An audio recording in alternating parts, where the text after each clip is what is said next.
On this episode, we're talking about the top 5 do-it-yourself maintenance tips for your Dodge Challenger. Number 1 on the list is a no-brainer, and it goes to the cabin air filter. Because honestly, it is way too easy and an item that should be replaced regularly. I mean, who doesn't want filtered clean air all the time? Think about it. This process requires no tools.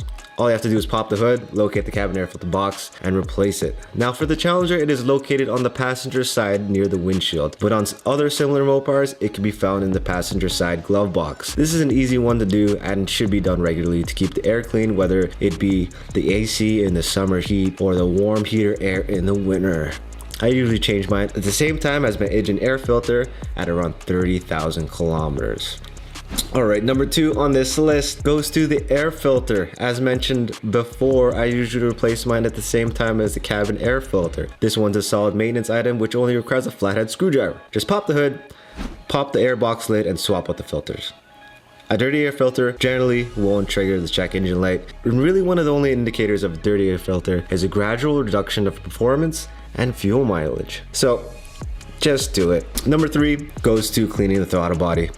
I prefer to do this at the same time as changing my air filter, as this item can be streamlined. While you change the air filter, since you already have the air box apart and the air box hose, this whole process naturally gives us access to the throttle body and its bolts. The throttle body only has 4 bolts and 1 connector to remove, so we only need a ratchet and an 8mm socket for this process. Cleaning the throttle body keeps it clean from carbon and keeps your throttle body nice and responsive. This process also incorporates recalibrating the throttle body position, which is also great to do regularly. Alright, number 4 goes to the signal bulbs. A fairly easy process in general that doesn't take any tools, just access. This gets a mention because once you have access to the area to where you change your one signal bulb, you automatically have access to the headlight bulbs and other bulbs.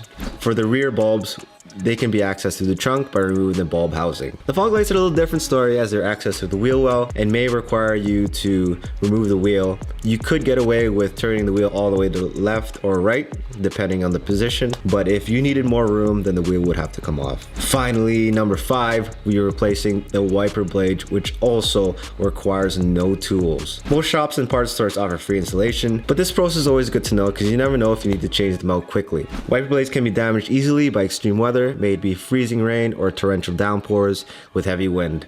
The blades often tear and prohibit windshield clarity while driving during these events. I usually keep a backup blade for this reason, and when I need it, I just quickly change it up. The goal for this episode is to highlight the top 5 maintenance tips you can do for yourself with minimal tools and not having to put the Challenger on ramps, use a jack, or having to go underneath the Mopar. Also, we don't have to remove the wheels. This list also applies to the LX platform Dodge Chargers, Chrysler 300s, and Dodge Magnums, as they generally share similar parts and setups. Even with all the different engines, the processes would be fairly similar. The links to the individual maintenance tasks in this list are provided in the description below for all you guys to check out after the video. Thanks for watching, everyone. Please hit the subscribe button and the bell for notifications. I would really appreciate it. Take care, and I'll catch you guys later. Peace.